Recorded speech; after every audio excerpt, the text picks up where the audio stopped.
I moved some laptops here, so pick where you like to sit, but not on the back row. Come on in.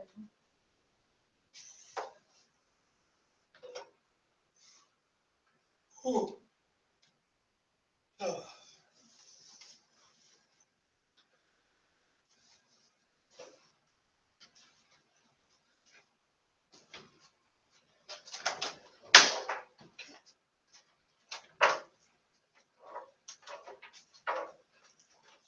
That will look better distant.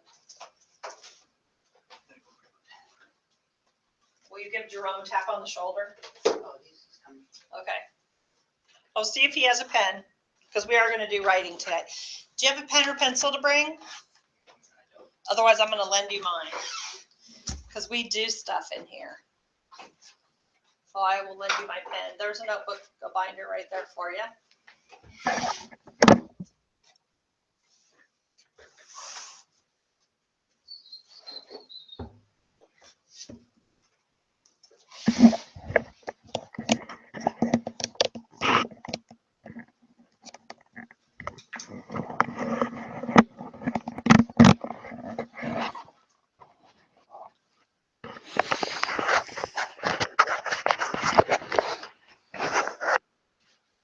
Do you guys both graduate around the same time? Yeah. Getting excited? Still a ways off, huh? But not as far as it was 3 months ago, right? I wear a headset because oftentimes we have people dialing in that live somewhere else in the state. Right now we're waiting to see if anybody's going to dial in. We'll just wait a couple more minutes, okay?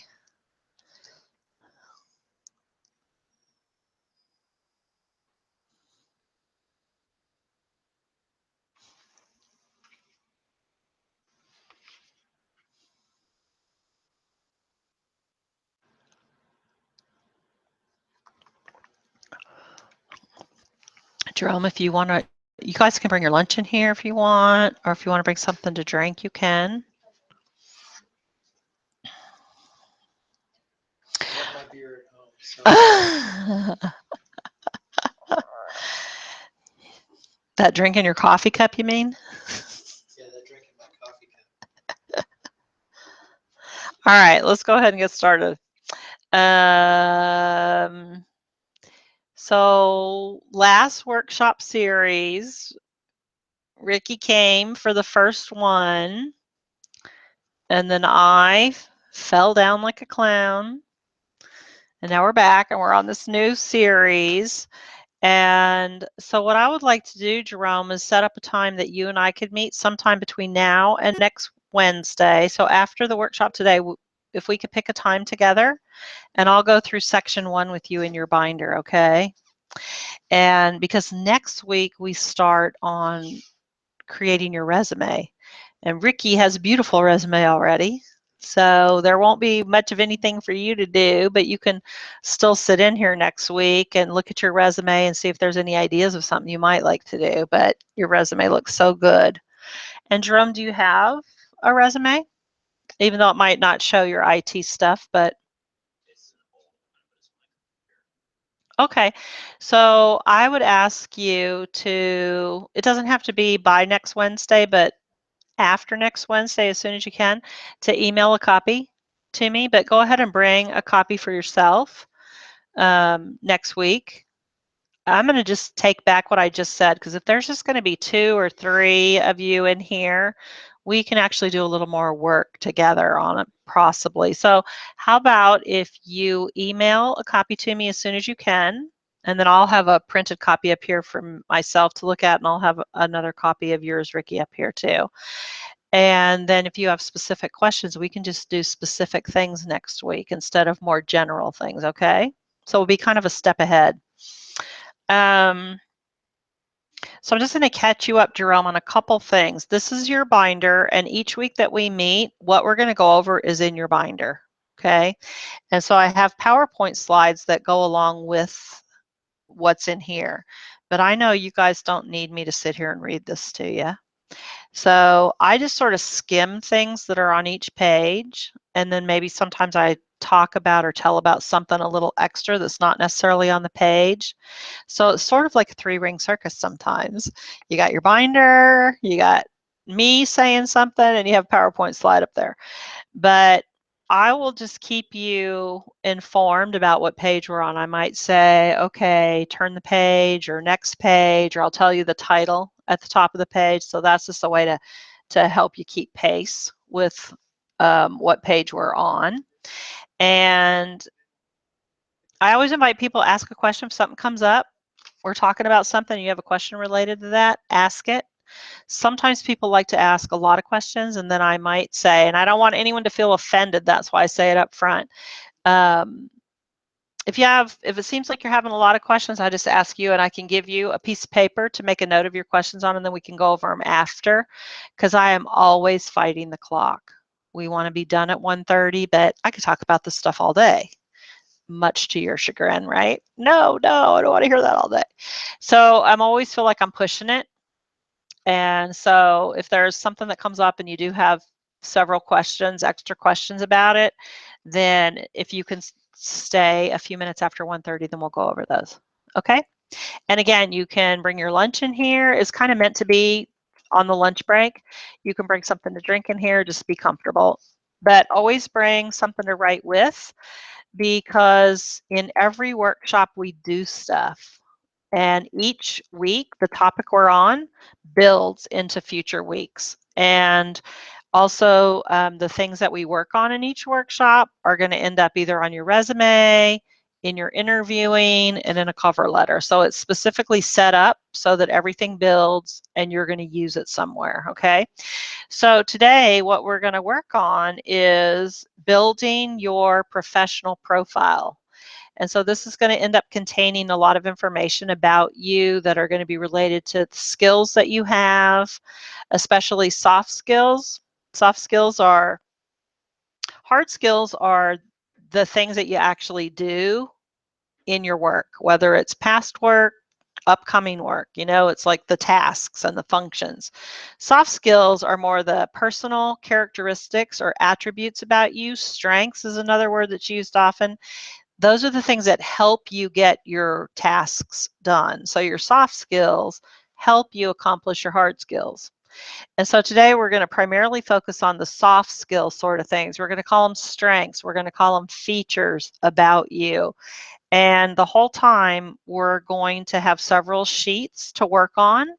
And at the end, we're going to take all that information that you develop about yourself today. And at the very end, we have a page at the back called your professional profile.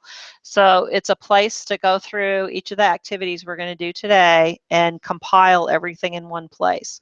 And the most immediate place you're going to see a lot of this information show up is going to be what's going to go on your resume. So Ricky, your resume is done, but you may come across some things today as we move through these activities. You think, oh, you know what? I really want to tell about myself, that thing about myself on my resume. So you may add it. And Jerome, as you get ready to revamp your resume, you may find new stuff that you want to put on there. And so we always keep the focus on the fact that there are a set of soft skills that employers are always looking for. And increasingly across our country, employers are saying that they're finding that a lot of people don't have all of these soft skills. And I look at both of you guys, and I don't want you to feel like I'm picking on you, but they're saying the younger folks in, they're not finding these soft skills in younger people. So this is a great opportunity for you to hear about what those are and to make sure that you can get those on your resume and get that to be a part of the interviewing process, talking about yourself with these skills, because that'll help make you more competitive when you're out interviewing, okay? So you both look young to me. And what kind of work experience do you have in your background, Jerome? Not really. I haven't really worked before, Okay. but like I've worked with my brothers and my dad and stuff for like manual labor. Like I built out of one house we built a game room. Okay. Both my dad built that, and I got paid to do that. Okay. Do you have any sort of volunteer experience in your background? Work experience can be stuff that we do we might not have gotten paid for, but you use skills. Okay. So this will be kind of like a fresh place for you to start. And just remind me, Ricky, what sort of work background do you have prior to coming to school? Customer service, like call center. Okay. So I want you to just keep in mind, especially the personal characteristics or attributes about yourself that helped you be successful and accomplish the work that you've done in the past, whether it was one thing or a few years worth of things, okay? Because even though you guys are kind of an exception to a lot of students at OSC, a lot of students are older and they could have 10, 15, 20, 30 years of work experience behind them. So we call them career changers. And so you'll hear me say that term, although really in the strictest sense, that might not necessarily be as true for you. Okay. All right. We're on page 1, and you see at the top it says accomplishments and work successes for career changers. This is for your resume, cover letter, and interviewing.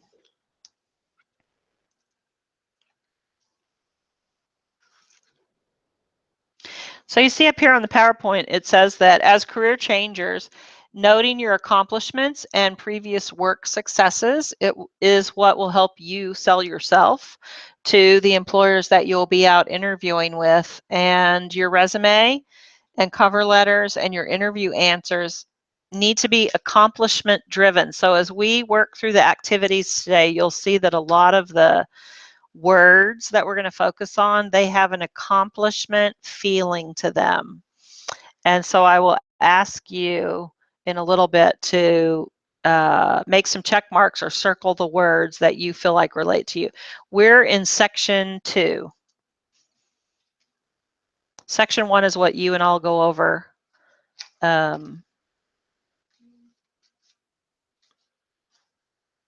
Do you have tabs in there? My section number 2, see it like this, is orange. Do you have that? Yeah. Yeah, so behind that orange tab, we're on page 1. There you go. Okay. Each tab stands for each week that we're going to meet. So next week is week 3, tab 3, and it's resumes. Okay. Another part of what we're going to focus on, and we'll go over this, Jerome, because we talked about it last week, and Ricky, you might remember from last time. You always want to have a story or an example to tell about to support an answer that you might give in an interview. And so today what we're going to work on also will be very helpful in deciding when you're asked a question, like maybe they'll say, give an example of an accomplishment from your past job. And something will come to your mind, and then you'll want to create a story or an example to tell about that will support your answer. And so a lot of the words that we're going to work on today will be words that you will use in that story or example.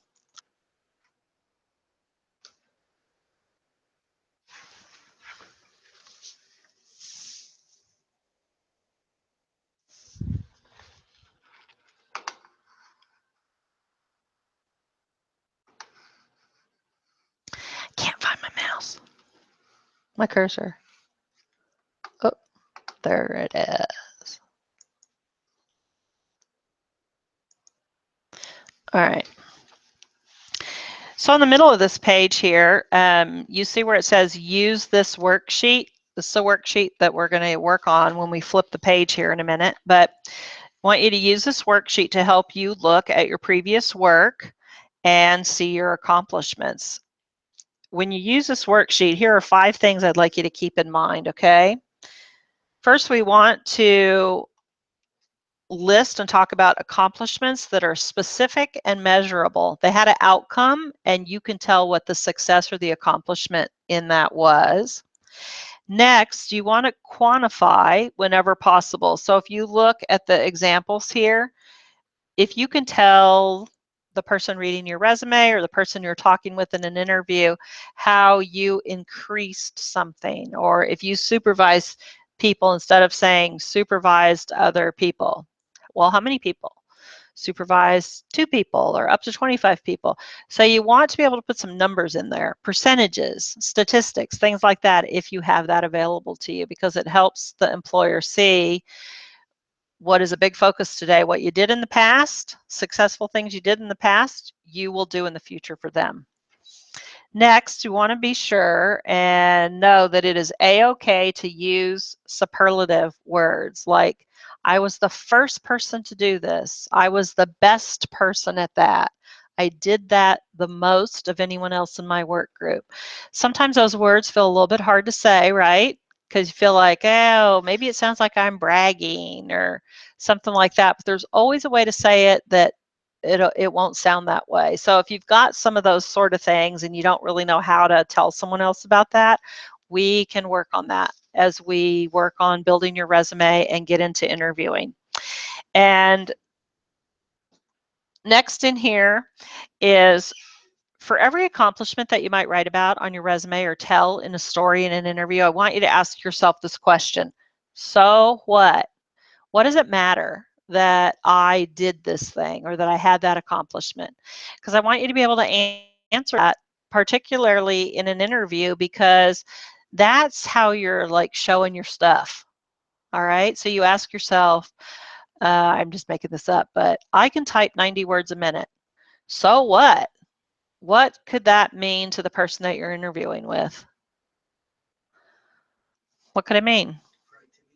Yeah, my productivity is high. So sometimes we just think about the thing like, I could type 90 words a minute. And you might say, I was the best one in the group. Okay, so what's the accomplishment in that? What does that mean to that potential employer? I am a productive person, a productive employee. So I want you to go like that next step and think of, so what? What could that mean to that employer? It's like putting yourself in their shoes.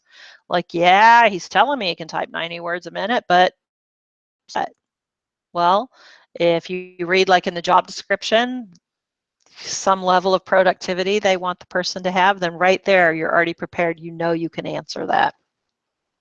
And last here is to make sure that each accomplishment that you put on your resume, that you talk about in an interview, is relevant to the type of job that you're looking for.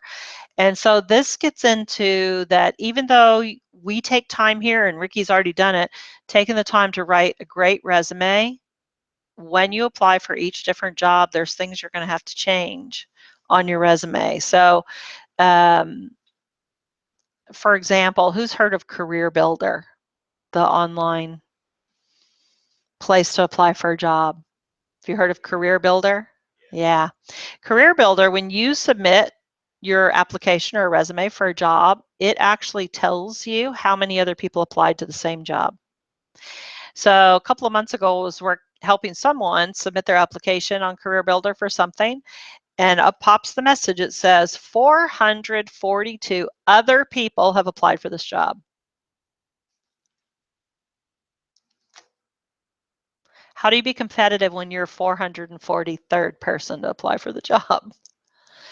So we'll talk about how to help keep your resume really competitive. That's by having keywords on your resume. Have you heard of that concept of keywords on your resume? Yes, it has a high level, a high percentage of words on your resume that match the words in the job description that you're reading. So because a computer program, a lot of times, most companies these days use computer programs to scan a resume before a human being ever holds it in their hand or reads it. So the software program is scanning for the keywords that somebody has programmed in to look for the job you're applying for. And they're looking for like a cutoff rate of about 85%. Approximately 85% of the keywords that are on the job description need to be found on your resume in order for that computer program to select your name. And then your resume gets pulled from there and printed and reviewed by a human being. So that's the example of why you have to get really comfortable with changing things on your resume every time you send it out now, because these software programs are cheap. They used to be really, really expensive, and the more they get used, other people can easily create their own, then the cost goes way down and everybody uses them, even small companies. So that's why what we're going to work on today and getting comfortable changing your resume are really important. Let me just mention one other thing as we go along here. There is a popular style of interviewing, and it's called interviewing the resume. And so two places that it pops up in the interviewing process is you might get a phone call. Maybe you sent your resume out and you get a phone call and you think they're calling to schedule an interview for you. So you're all excited. And then they start asking you questions about your work experience, things from your resume. And then you're realizing, oh, I think I'm actually having a bit of an interview right now. So they may talk to you for like 20 minutes. And if everything goes well in that phone interview time, then they invite you for an interview at the company.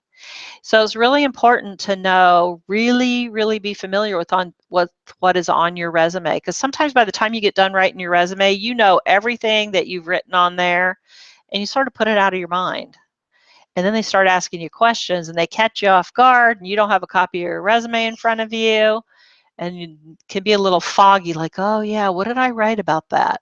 So it's really important to keep up on reviewing your resume regularly so you remember what's on there.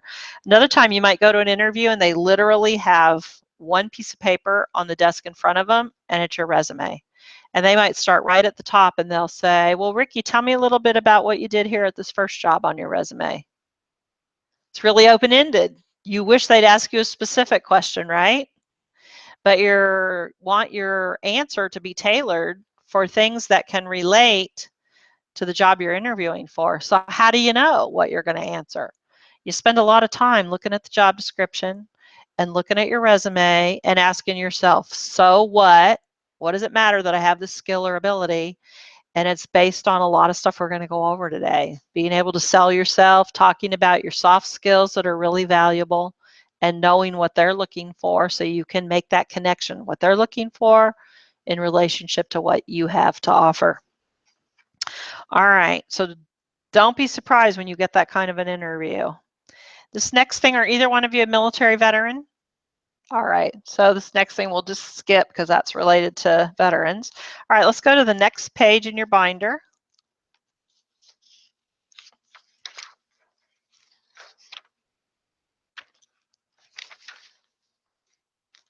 Okay, right here we're going to do an activity, and I'm going to ask you to go through each one of these questions. This is a gut instinct activity. The first thing that comes to your mind, you just go with it, okay? And you're just going to make a note to yourself. This is a brainstorming, not taking a long time to write. We're going to spend about 30 seconds on each one of these items. So on page 2 and 3, you see there's 19 different questions here. And again, I'm going to read it out loud and then I'm going to shut up for like 30 seconds. And whatever comes to your mind, you just go ahead and write it. And this is going to be related to things you've done in the past. So Jerome, you just have some family related work that you've done. So you might draw some of your answers from other areas of your life. It could be from other schooling, high schooling, any sort of organizations or clubs or activities that you've been involved in. And if you feel like you don't really have something that comes to your mind to answer any of these, then just circle the number out there on the left, and maybe it's something we can talk about in the future, just to sort of maybe find something from your previous experiences. So number 1, it says, in this job. In this job means any job that comes to your mind right now. In this job, what special things did you do to set yourself apart? How did you do the job better than anyone else did or than anyone else could have done? So this doesn't have to be some big, huge thing that you got a crown for from your boss. It could be something that you have a feeling about, something that you thought of a way to do something a special way in your own work, that you had the initiative to do it or the creativity to do it. It might not even have affected anyone else, but you thought of a way to do something in a way that was helpful to you.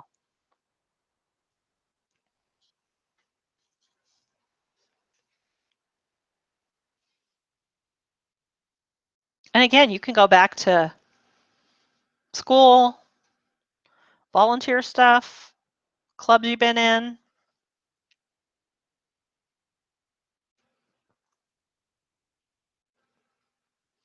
Something you had initiative about.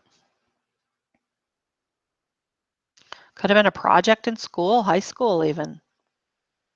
Number 2, what did you do to make this job your own? How did you take the initiative? How did you go above and beyond what was asked of you in your job description or in the assignment?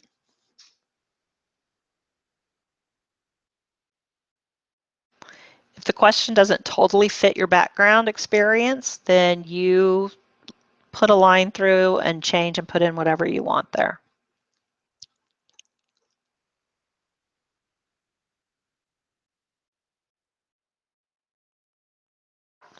Number 3, what special things did you do to impress your boss so that you might be promoted? What's something special you might have done to impress a teacher so that you got a great grade? You can change the question up however you want to fit your own experience.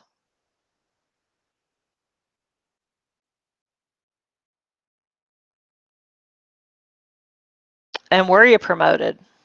Did you get that great grade? It says here rapid and or frequent promotions can be especially noteworthy.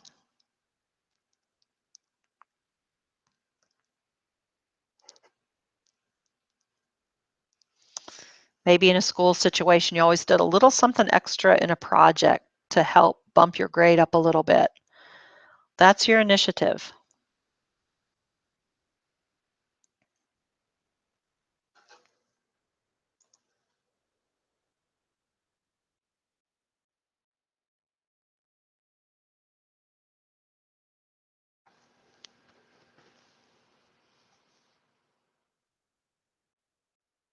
Number 5, how has the organization, could be the company, your work team, you and a work partner, a fellow student, how has the organization benefited from your performance? How will you leave this employer, work group, project team better off than before you worked there?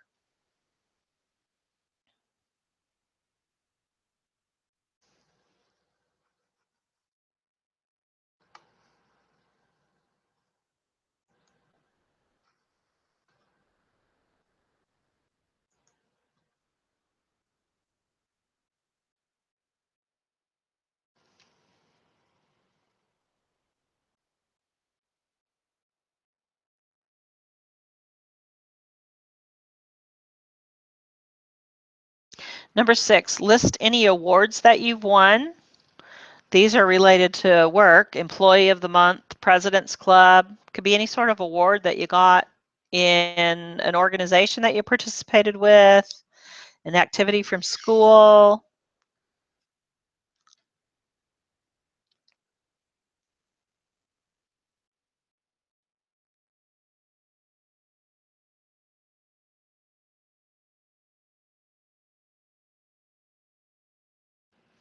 Number 7, what are you most proud of in this job? This is whatever comes to your mind.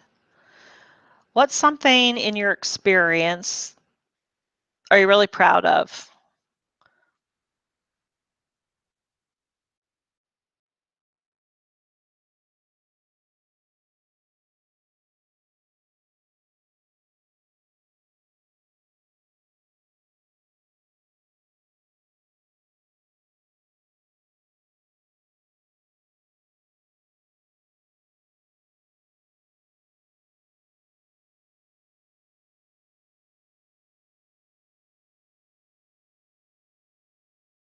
Number 8 says, check your annual performance reviews for this job.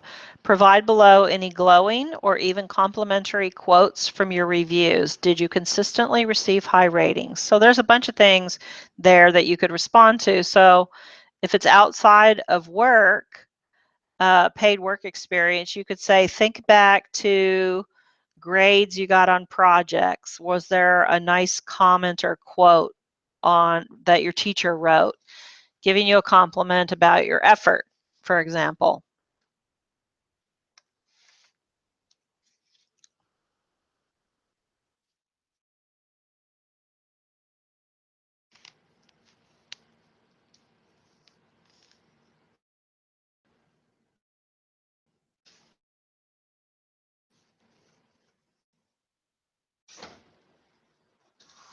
All right, number 9, have you received any complimentary memos or letters from employers or customers? Or this could be, from other experiences besides your paid work experience. Did anybody ever give you a thank you letter for something, or even give you just a verbal thank you? Make a note about that.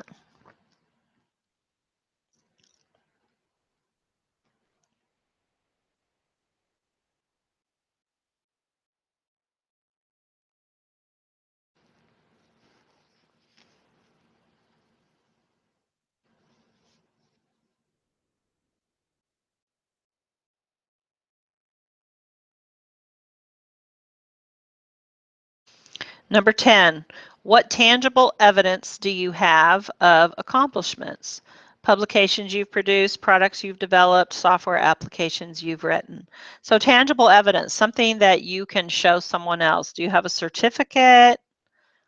Do you have an award of some sort? A medal? Something that somebody else could look at, that you could show them to prove and support what you're telling them.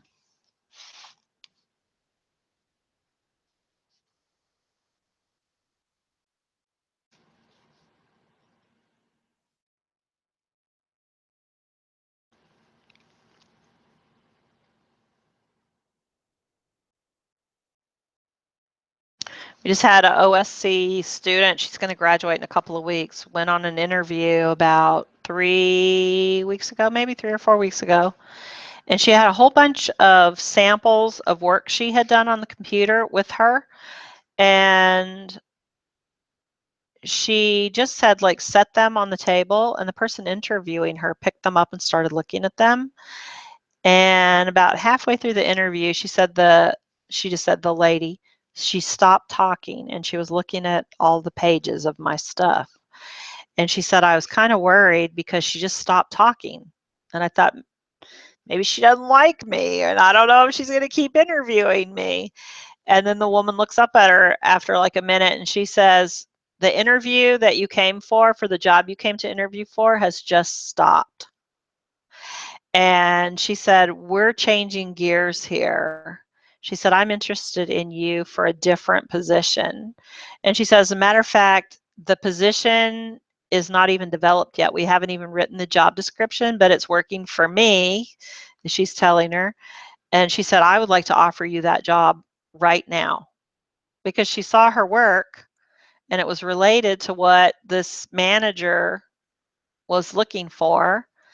And so it's the samples of her work that she had brought that actually proved her abilities. And the good news is, the best news is that this new job actually was going to pay $7,000 more a year to start. So if she hadn't brought her samples, that probably would never have happened for her. So when you have things that you can show and bring with you, and there's ways and timing in your interview that you can always show stuff like that. So if you have things that you're thinking of that you can show and you're not quite sure about how to do that, then we can talk about what they are and how sometimes you can put them together in a notebook and things like that. Like, you guys will have your certificates for sure. You'll bring those when you have your certificates to show, right? That's just an example for you of what you will have. All right, next page, number 11. How did you contribute to this employer's profitability, such as through sales increase percentages? How have you helped your employer to make money? So Jerome, I'm thinking you did some work related with your family, right? And maybe you're coming on the job with them, help them get that job completed more quickly. So that could be an example of, You had the initiative to show up when you were scheduled, and by being an extra set of hands on the job, was it like labor work? So being an extra set of hands on the job helped my family members get the job done, however you're going to say, on time or a little ahead of schedule. See, so you're telling the person hearing you about your productivity and how you jumped in and contributed to the end result of that job was to get it done on time or get it done ahead of schedule. Okay. Number 12, how did you contribute to operational efficiency in this job, such as through cost reduction percentages? How did you help this employer or a part of the organization save money, save time, or make work easier? So I don't know what your labor work was. I don't mean to keep picking on you, Jerome, but you know, maybe you're being there. Maybe you had a role in always making sure was it building something? So maybe you were the one, I'm just making this up because I don't know, but maybe you were the one that kept watching what everybody was doing and you would go and get and replenish the materials they were using. Otherwise, they might have had to stop what they were building and go and get things and then come back and start building again. That takes away kind of from their productivity. So there's always ways to work in the information about what you did in the job that helps the end result turn out well.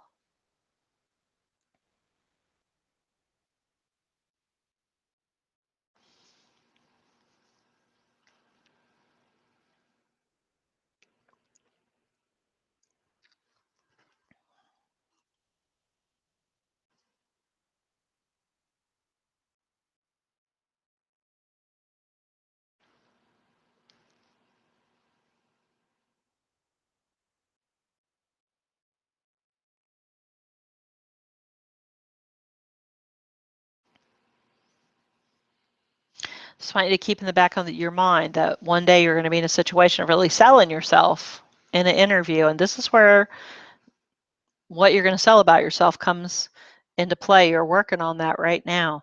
Number 13, to productivity, such as through successfully motivating your team. How did your actions in your work group, the people around you, help the productivity?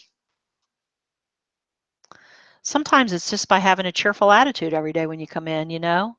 Might not necessarily be some hard work sort of thing that you did.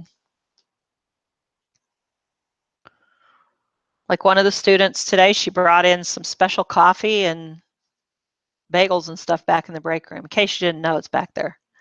That's just nice. That kind of cheers everybody up, doesn't it, a little bit?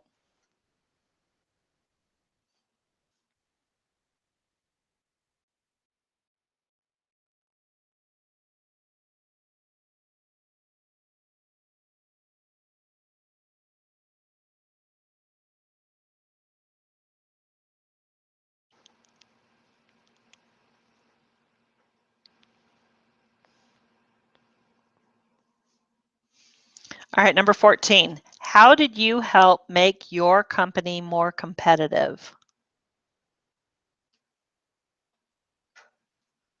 Or you could look at it, what are some things that I did, or how did I do some of those things to help make my company stay on track and be a strong company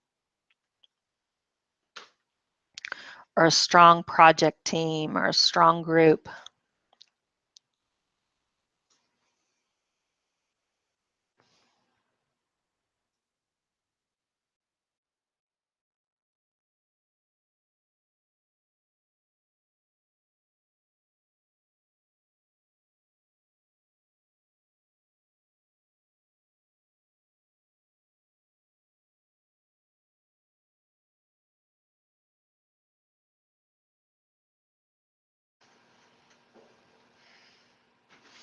Number 15, how did you build relationships with internal and or external customers? And we call coworkers and bosses internal customers. They don't just have to be people that come in off the street to purchase something that we might make. How did you attract new customers or retain existing ones? So maybe you didn't really have new customers in the sort of thing that you did, but maybe you kept relationships with the people you were working with. You kept those relationships positive. How did you do that? What is it about you that helps you do that? Do you have a nice smile? Do you come into your work activities every day, you're a cheerful person?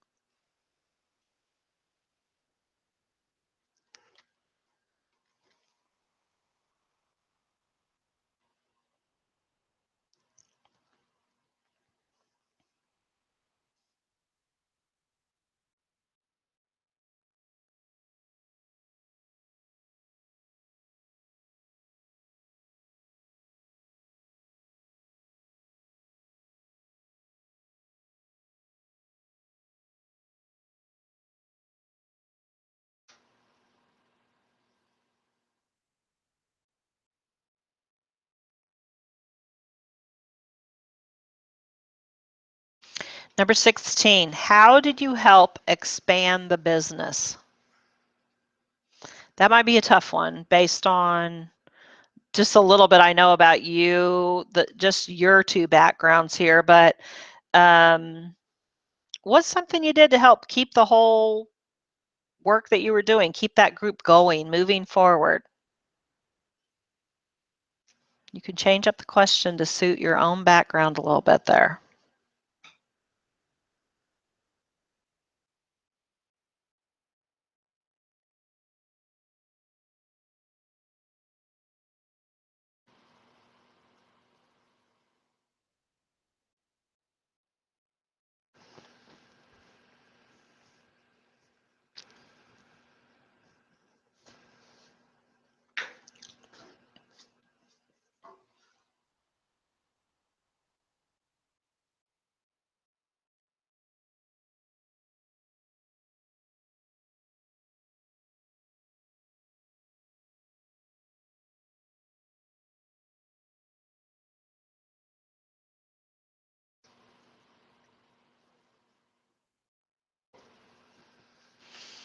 Number 17, how did you help the organization or your work group or the people you were working on a project with fulfill its mission statement, or you could say help meet its goal? Mission statement's a little bit of an old word because now you'll hear companies talking about their value statement. That's at the end of the day, that's their goal of how they worked together.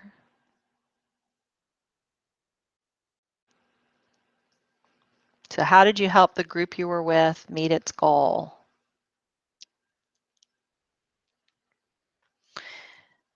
A company's mission statement or values statement is a really important thing to research when you're looking up information about companies. It's a pretty important thing that you can respond to something in the interview about their values and what you can offer or what your experience can help them fulfill that.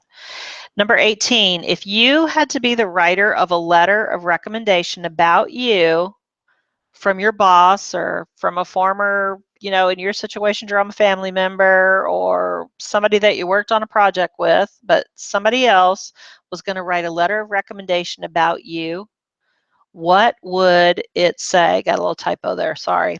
What would the letter say? What would they be saying about you?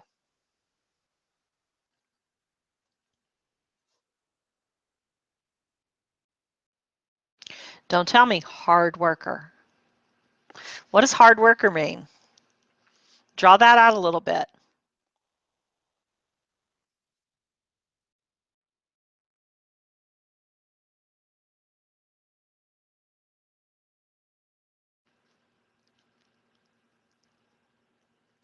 I mean, you could write that now, but when we work on the resume next week, if you want that on your resume, we'll be drawing that out. We'll be putting more information in there about that.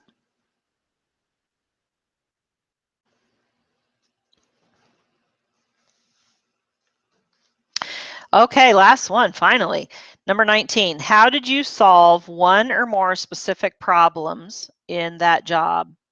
So maybe you remember this, Ricky, but Jerome will review this. In the last chapter or the last workshop, we talk about a process to use when you're creating a story or an example that you want to tell in an interview, and there's a format you can follow to help you get all the parts into your story, and it's called a PAR format, and PAR is an acronym.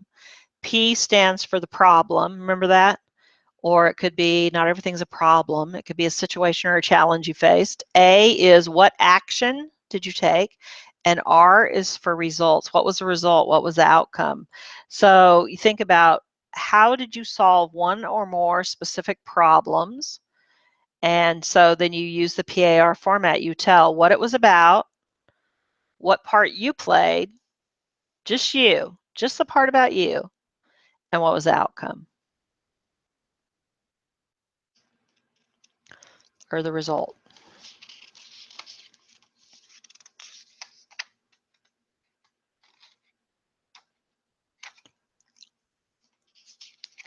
It doesn't have to be some big, huge thing. It can be an everyday sort of circumstance because you know what?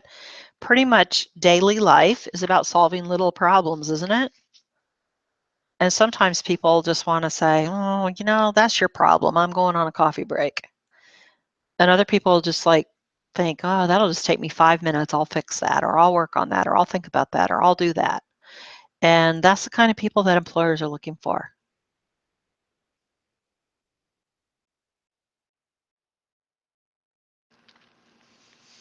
When you're ready, you can flip to the next page 4.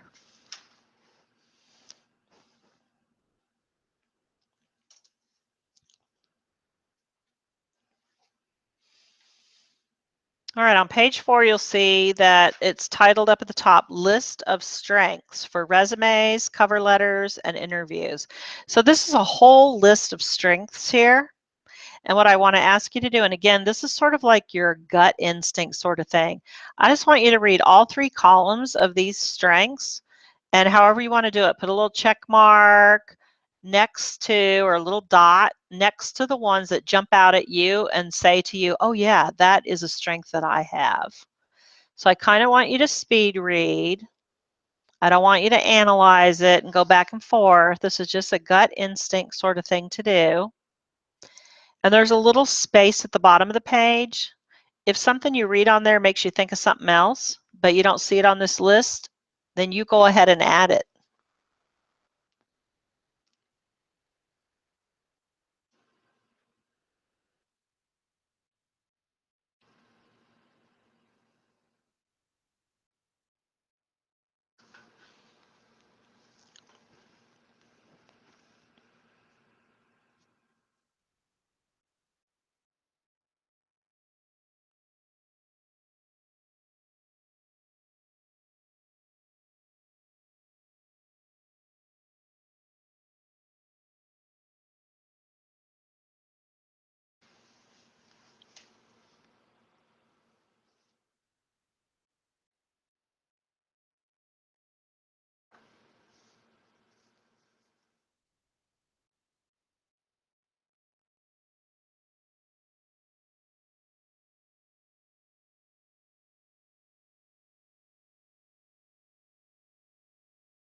Hi, Rhonda. This is Cindy. I see that you've dialed in. Thank you for your comments here.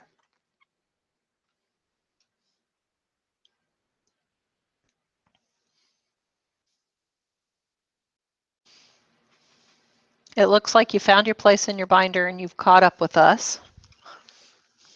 Okay, we have somebody that's called in here, dialed in rather. So would you guys be willing to each share a couple of the ones that really stood out to you about strengths that you have? If you want to pass, you can just say pass.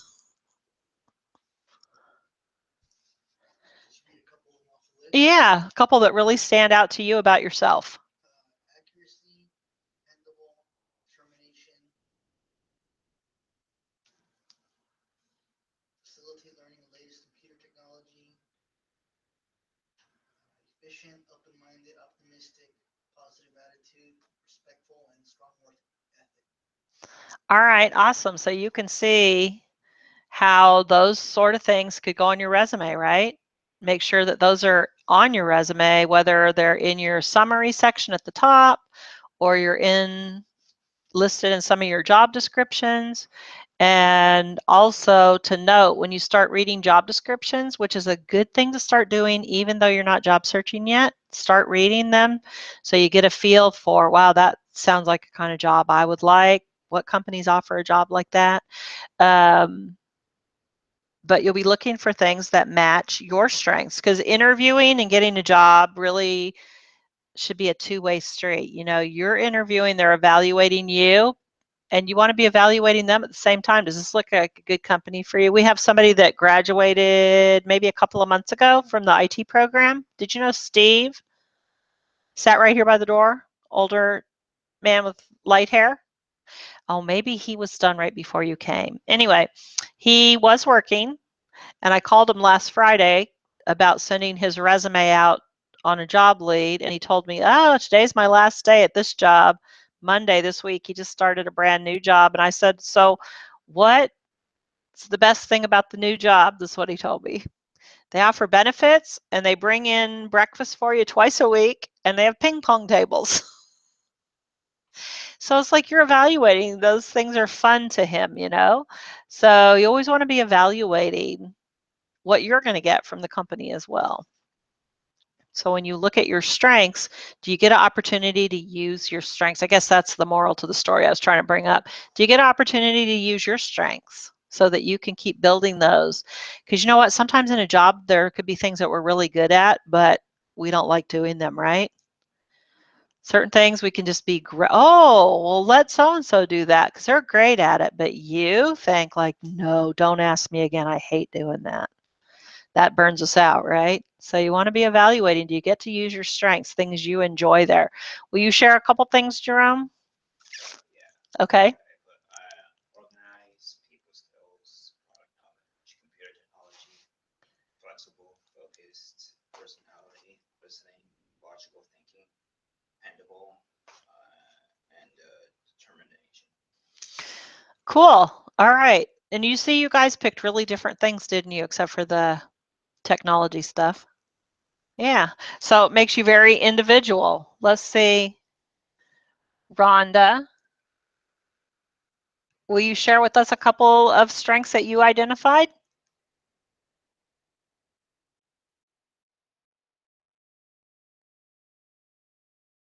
They have about a 30-second lag. So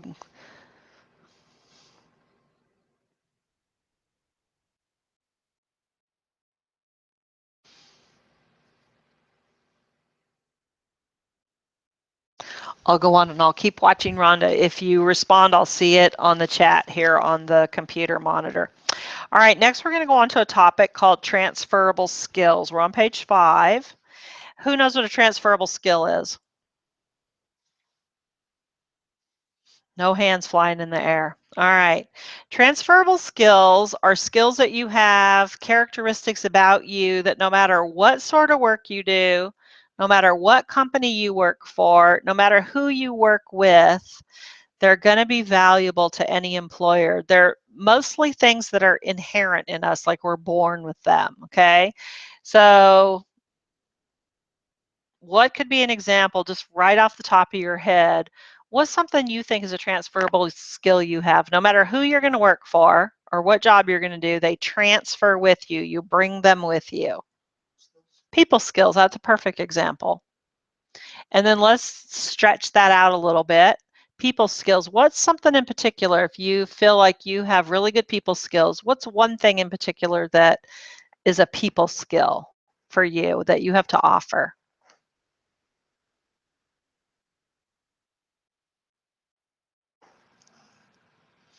My ability to just stay positive, Okay, regardless of the type of conversation I'm having, or stay neutral. good. So see how you gave the answer of people skills and then you drew it out? I call that beefing it up. Whether it's a statement you're putting on your resume or it's going to be something you're going to tell about in an interview. So I want you to think always like, how can I beef that up? How can I say another sentence that really describes that? Like on this list, one of them somewhere on here is about being able to talk to new people. You know, some people aren't so good at that. Other people, you always find them like, oh, they're always talking to the new people. So that's a good example, Ricky. Thank you. All right, so if you'll turn the page, we're going to use this page for you to make a couple of notes on. But if you turn the page and you look at pages 6 and 7 together, I'm going to go back here and see that Rhonda says that in her strengths, one of her strengths is that she loves to research a problem. And that is a big thing that employers are looking for. When I mention employers saying soft skills that are important, skills and abilities important that they're not finding, is about being able to locate, like having the initiative and ability to locate information that you need, and then from a variety of sources, bringing that information all together and then being able to use it and do something with it. And she says another skill is compassion, and another strength is being able to empathize with the needs of others. Those are great. And in an interviewing situation, and depending on the type of work you're doing, you can sort of draw that out and beef it up and give an explanation of what is that really going to mean to that employer, especially if you read something about those concepts on the job description. Okay, next I'm going to point you to pages 6 and 7. And we're going to do an activity on transferable skills, okay? This resume, this person is Joe somebody, you know, Joe somebody. This is an actual resume from someone who was at the time in their early 20s, and they had work experience that was not related to schooling or something they were pursuing, so general type of work experience. And they wanted to apply. Over here on page 7, you'll see a job description for Sherwin-Williams Paint Company, and they wanted to apply for this job.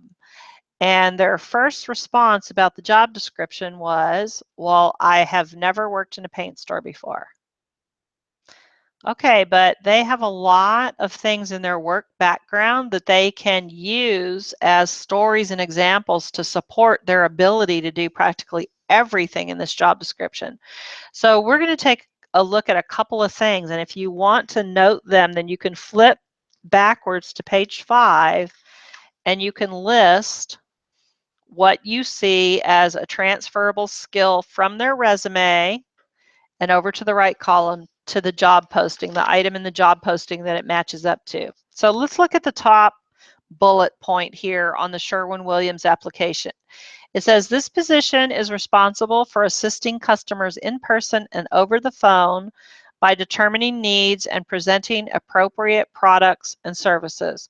So I want you to look at Joe's resume and skim through his work experience and find something that has a similar concept, a related sort of concept where he did something similar, and tell me what job it was and what statement it is.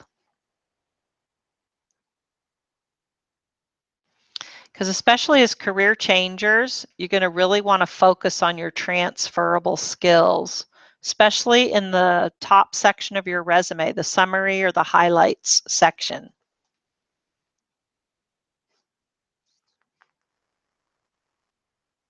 So where on Joe's resume do you see where he gives some sort of statement that supports his experience assisting customers in person, over the phone, by determining their needs and then giving them the appropriate product or service?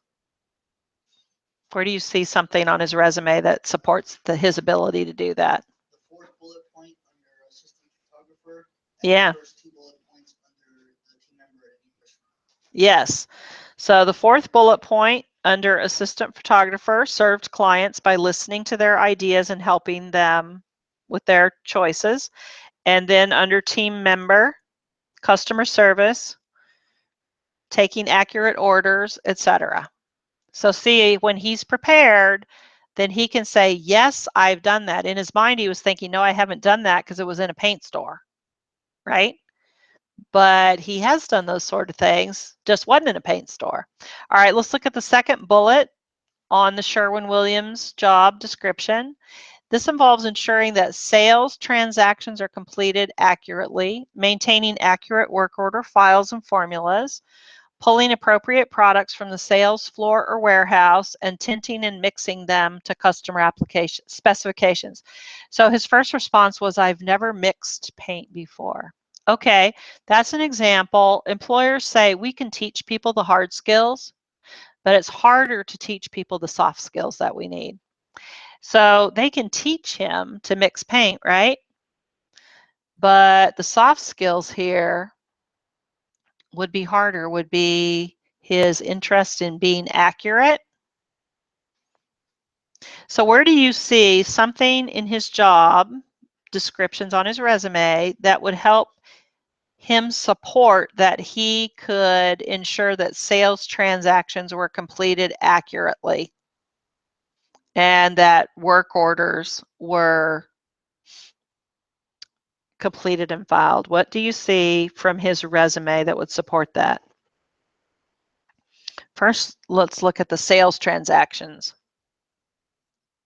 Where it says that he handled the payment transactions using the electronic cash register. Right. And then where it says the last bullet point under assistant photographer, where it says perform business record keeping task, it'll help with the documenting. Right.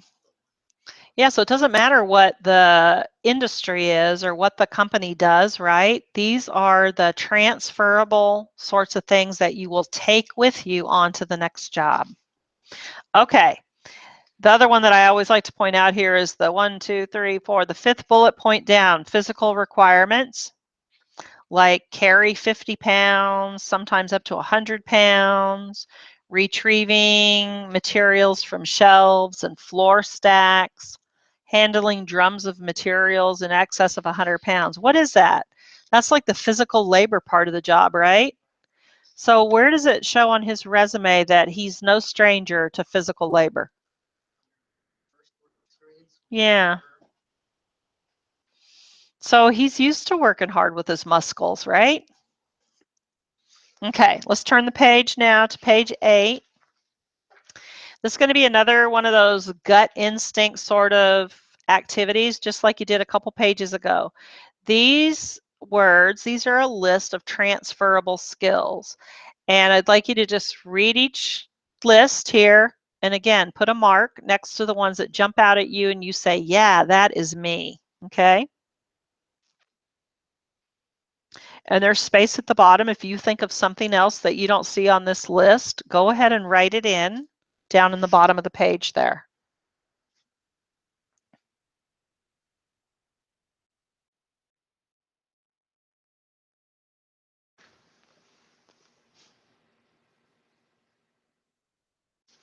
Oh, Rhonda, I see something dropped off here, huh? Hold on.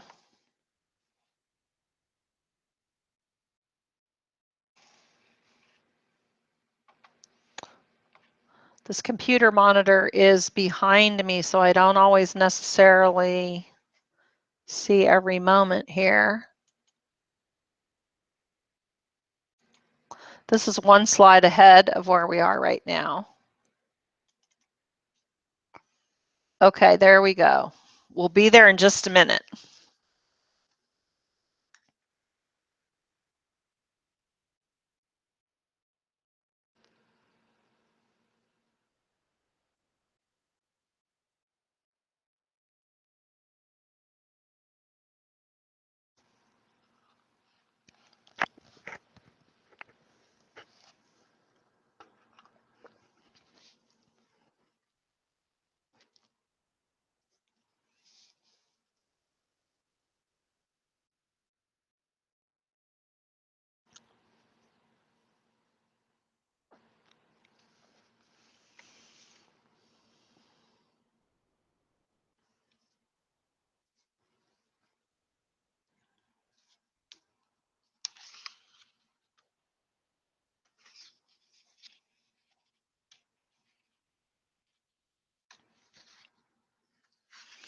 Now I'd like you to go back to your list here and circle what you feel like are your top 3 transferable skills. But keep in the back of your mind, this is going to be also, you want it to be in relationship to the work you want to do in the future. What do you want to sell about yourself as your top 3 transferable skills? Think, if I were in an interview for work in my upcoming field, what do I want to make sure this employer knows about me?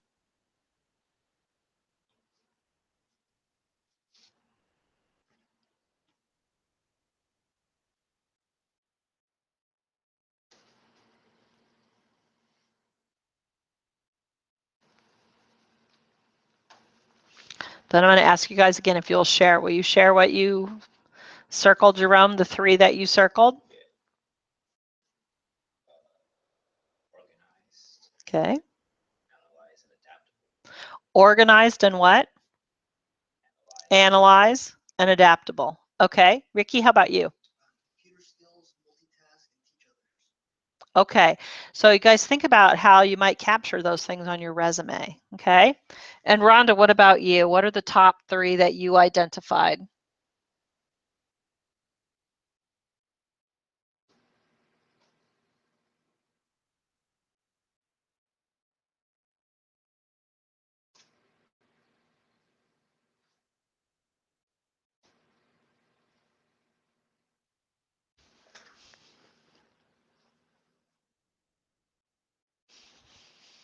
See, she's got that little lag, so we're going to go ahead and go on, and I'll keep watching to see if she gives a response.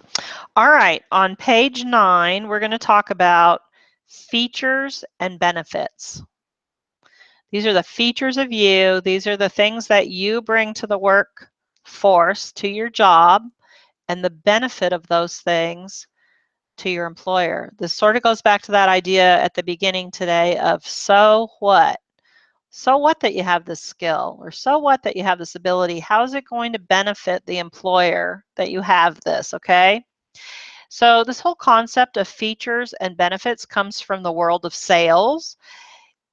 And it says here that in the selling process, it's important to understand the features about the products that you're selling to your customers.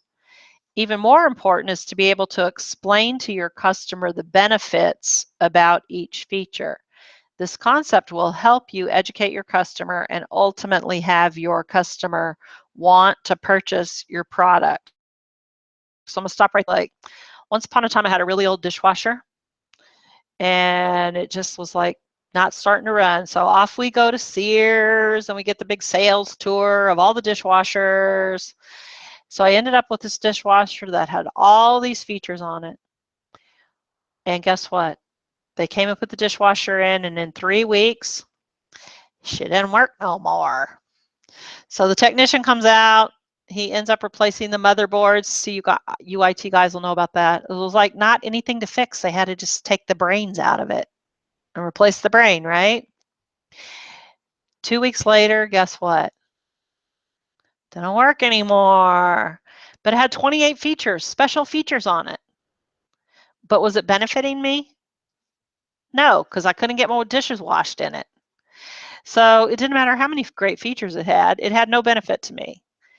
But when you go to an interview, you want to make sure that you're able to not only tell the interviewer these features about you that will make you a great employee for them, but you want to be able to tell them the benefit of having you with the features that you have. So back in our book here, it says, keeping that concept in mind, switch your thinking to the idea that a potential employer is your customer. You're the product. You have many features. That means knowing what characteristics, skills, abilities, education, and experience are of importance to that potential employer. And the benefits are of employing you. So the benefits to the potential employer is the value that you bring to the employer because they hire you. This is a really key part in making yourself a competitive candidate. You know, if you're applying for a job, and in this day and age, you'll be applying for what they call entry-level positions. But guess what? If you don't know this already, people with lots of experience, years of experience, are applying for the same jobs. So it didn't really used to be that way. If you were fresh out of school, your people you were competing against were similar. They were also pretty fresh out of school and maybe had up to 1 year of experience. But with our employment situation the way it is, sometimes people with quite a few years of experience are applying for the same job. And it's not always the fact that it's about the experience, but it's oftentimes about these other things that we're talking about today. The soft skills, the transferable type of skills that you bring that can flip the switch over your way. There's a saying, maybe you've heard of it, it's called knowledge is power. Have you ever heard that saying? Well, there's another part to that saying that we don't often hear. It says, knowledge is power, enthusiasm flips the switch. So sometimes it's not necessarily those specific things, but it's how you present that. And when the better you know these characteristics about yourself, the more and better that you can present them when you're out interviewing. So under the features and benefits here, this is an activity that, and this is a reminder because Ricky will remember this, but this will be new for you, Jerome. I want you to flip your page real quick to page 10 and look at the top, and you see these statements that have the arrow out to the left side. In section 1 here, and we'll go over this, Jerome, you and I, but Ricky, you may remember, last year there was a survey done of 400 employers, and they were asked to identify the top skills, mostly really like the soft skills that were important to them. And they identified them, and they said that overall, these are a list of things they're not finding as much as they really want to or need to. So when you're thinking about you in relationship to these soft skills, transferable skills, etc., knowing what's on this list and knowing how you can respond to these things with your stories and examples really puts you up in the competitive ball game here, okay? So you could even use this list and flip back to page 9, and you could look at some of those. The first one on that list says the ability to effectively communicate orally, or you might use the word verbally. Maybe that's a feature of you, that you have good verbal communication skills. If that's a feature to you, then think, what is the potential benefit to the employer you're interviewing with? Ask yourself, yeah, I have good communication skills. So what? What's the benefit? What's the potential benefit here? So I want to ask you to pick one thing that either pops into your mind, or it can come from this list on page 10, and write it on the side on page 9. Write it on the left side there as a feature of you. Just one.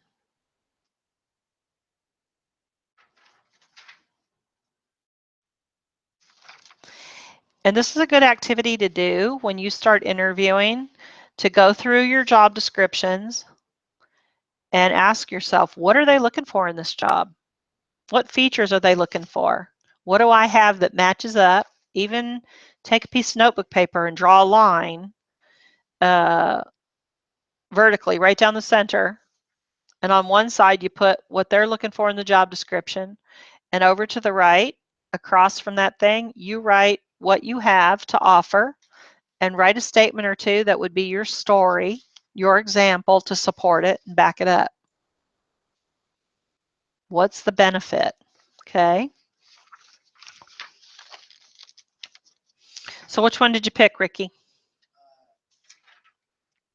The ability to analyze and solve complex problems. Okay. And what's the benefit to the employer? Efficient work. So something comes up, get it resolved, carry on. Okay. Good example. So you can see how that could get on your resume, how you could write about that in a cover letter, how you could talk about that in an interview. Okay. So if you'll go back again to page 10, where we just looked at that list of soft skills, you'll just see that that rest of that page and page 11, again, this is another copy of the pages that you had in section 1. It gives you a place to use that PAR format when you're writing about these soft skills and developing your stories and examples. And again, Jerome, you haven't heard this yet, but every sort of activity sheet or worksheet that's in this binder, you are free to copy for the rest of your life and use it. This is good stuff to keep as you move through your career, because whatever job you get out of school, chances are that sometime in the next 40 years, you might be looking for a job again, huh? And so where it's good to keep this stuff as a record, as a history, and go back to these things to remind yourself when you think like, oh, I'm going to look for a new job. Or you might be thinking, oh man, now I got to look for a new job. Where do I start? This is a good place to refer to things that you've already worked on. All right, I'd like you to go to the back side of the last page here, page 12. And this is a page to start to record information that will go into your professional profile here. So think back or go back and look. This top section says top transferable skills. There's a place here for you to write hard skills, and you might not write anything right there yet, because as you finish up the program that you're in, things that you really like in your program or things that you were really good at doing in your schooling program, they'll end up right there, okay? But over on the right side, you see a heading, it says soft skills. So go back and look through those top transferable skills and fill in some things that you wrote on that worksheet. And go back to your list of strengths, the top 3 strengths that you circled, and fill those in on your sheet. So go ahead and do those 2 parts right now, and then we'll go on to the next part after you finish those 2.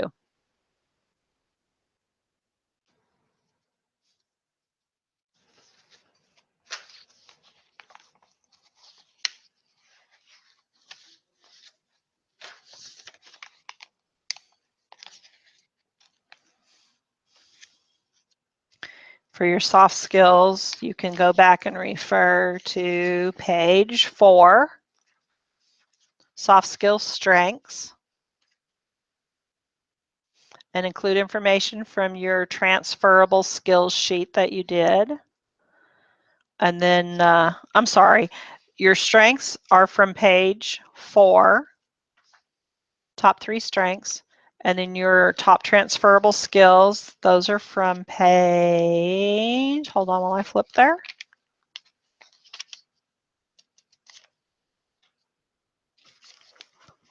How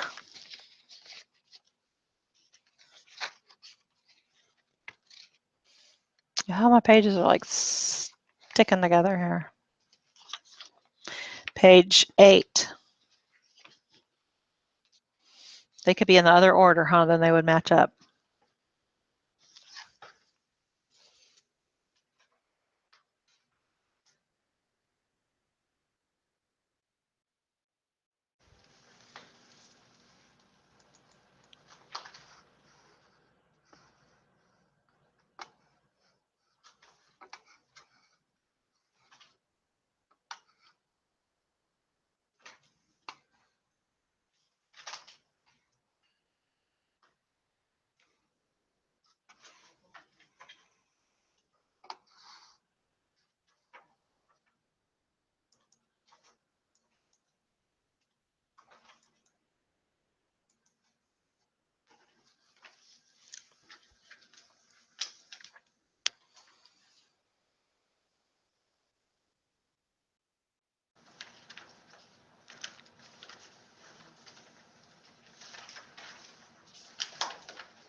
Okay, a little further down on this page for your professional profile is a place to list your computer skills. That you'll see that on every job description, you know, and so not only obviously here in the classroom, we have you all with your IT computer skills, but also to take into account Microsoft Office program skills that you have, even typing, speed, all kinds of things like that. everything related to working on a computer that you are familiar with, have experience with. Even on some job descriptions, you'll see ability, comfort to use the email. It could be a lot of emailing in your job. So even you'll see that in job descriptions. Some people aren't real comfortable on email, doing email.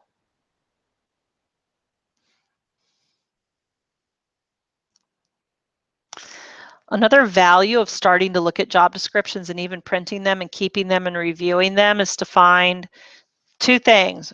The things that you see most common from one job description to the next, then you know that is going on out in your field.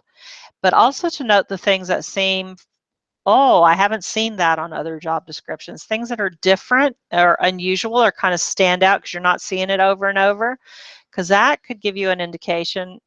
Both of those situations can give you an indication of things you think like, oh, I might need to brush up on that a little bit to be competitive, or, oh, I'm not really familiar with that. Where can I go and learn more or do more? And if you run across something like that, you can always ask your instructor.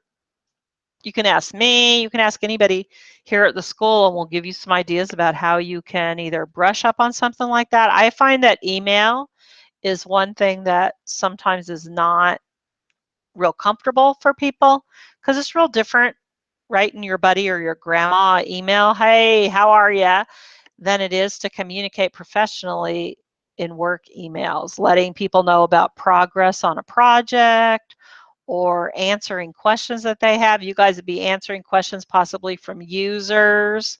So, you know, if you run into something like that or you have a question about that, then let me know. That's always something we can work on. I think it would be good that email, how to respond in professional emails would be a good thing for the school to just add in a class or two on. And then this last part here is professional achievements. So maybe you feel like you want to take the word professional off of there. These could be achievements, things that you've done somewhere in your background that you're proud of, that you enjoyed, that has some sort of transferable skill or situation involved in it. And you just might use that somewhere in an interview, something that comes to mind. This is a place that you can make a note about that.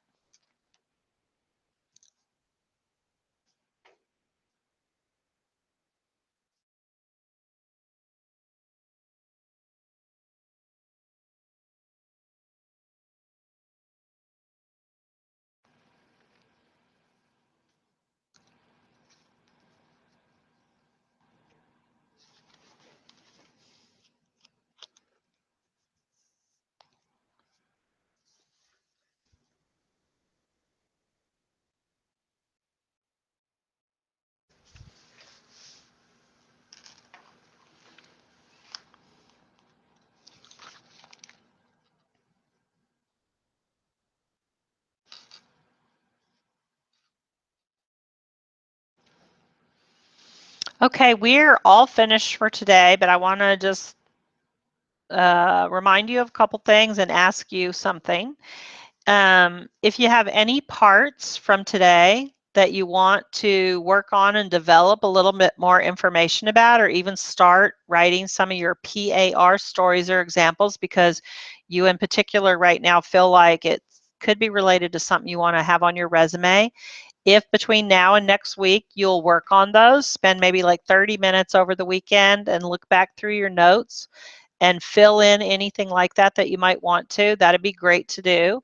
And the second thing, just as a reminder, is please email, not you, Ricky, because I already have yours, email a copy of your resume to me, whatever shape it's in right now, it doesn't matter. Whatever you have, just right now, and then and I will print that and bring my own copy next week. And then you bring your copy, printed copy in hand next week, and then we'll be able to do a little bit of individual work on the resume versus just general stuff, okay? And then from here, from next week on, is when we can start working individually on resumes. Like I said, Ricky's way ahead of the game. He has a really professional, great looking resume. So you get like 2 minutes worth of something to do on it. And so from there on, we'll keep working on your resume together until you're totally satisfied, until you say, yes, this resume is a great representation of me, and it's got on it and looks like the way you want it to look. So for people that have dialed in here, just email me once you have that draft after next week. And what we do is schedule a time to meet over the phone, or schedule as many times as we need to meet over the phone for about an hour each time and work on your resume together. Today I did that with someone, a distant student. The resume she sent me was 6 pages. Our goal is to have no more than 2 pages unless there's extraordinary experience on there that must be communicated in the future. So keep in mind that that's your goal. You guys are good on, is yours 2 page? You go on to a second page? Or are you 1 page? You're 1 page, aren't you? I think it's 2 pages because of the work history, all the different positions I've had. Okay, so 2 pages is great, fine, good, where it ought to be. So that's the goal, is no more than 2 pages, just to start off. But to start it off, just go ahead and get the words on the page. Then we'll work at streamlining things, okay? Any questions, comments, things you want to ask about, tell about? All right. Thank you guys for coming. Same time next week, same day, same time. And I just always tell everyone, if you don't want to take your binder home or leave it here, you can leave it up above my desk. Is there a cabinet? And you can leave it up there if you want to. Maybe just put your name in the front of it so you'll know it's yours. All right. I'll see you guys next week. Thank you.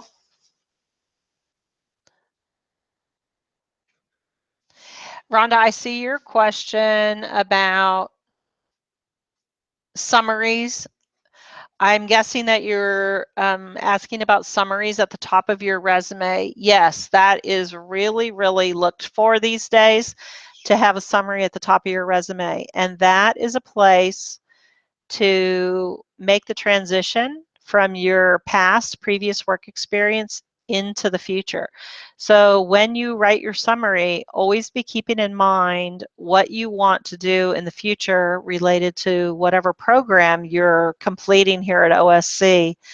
And it is a place to really put in transferable skills, soft skills kind of concepts, and add the benefits to those things, so that you help yourself make that transition. So just get your thoughts for that section onto paper, and then when we start working together after the workshop next week, then we'll work together to put that future focus into that section of your resume.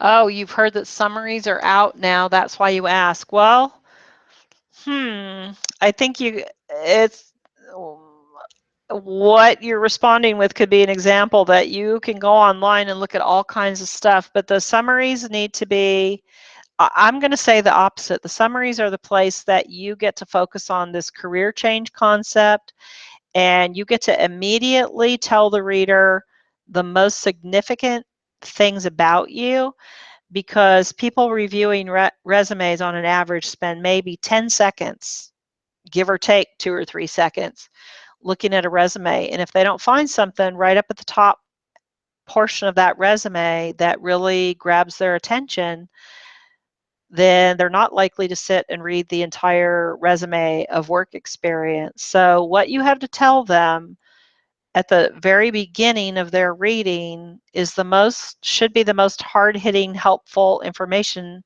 in helping them choose to interview you. So that is the section that you will definitely be listing the things that you read in the job description that you can respond to and you want them to know about you. So the summary could be titled differently. It could be professional highlights or professional qualifications. You might not write it in a paragraph style. You might make bulleted statements, but you do really need to have that sort of summarizing information right up at the very top of your resume underneath your name and contact information. It's the number one thing that they're going to see. So I hope that answers your question. If you still have any question or concern about your resume being appropriate, maybe you could tell me a little bit about where you heard that, or if you have an example of what you heard. Might not be the thing, but I'd be happy to go over that again.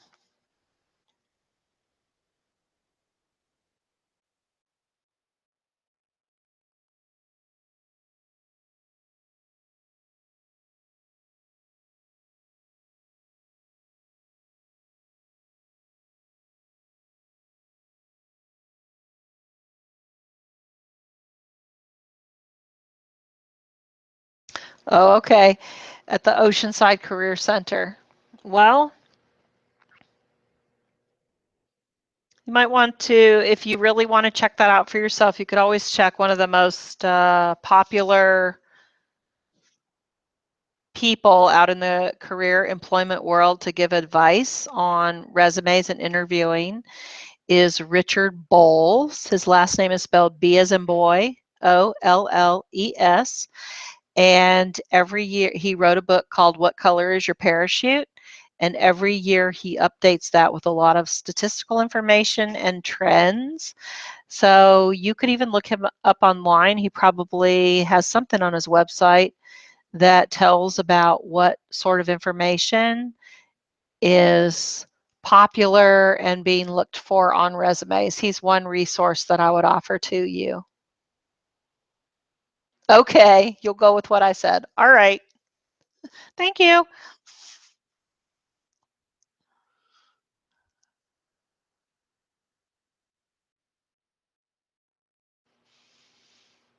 All right, Rhonda, feel free to email me with any questions or comments that you might have, and I look forward to having you dial in next week, and then we'll start working on your resume. All right, have a great rest of the day. Thank you. Bye-bye.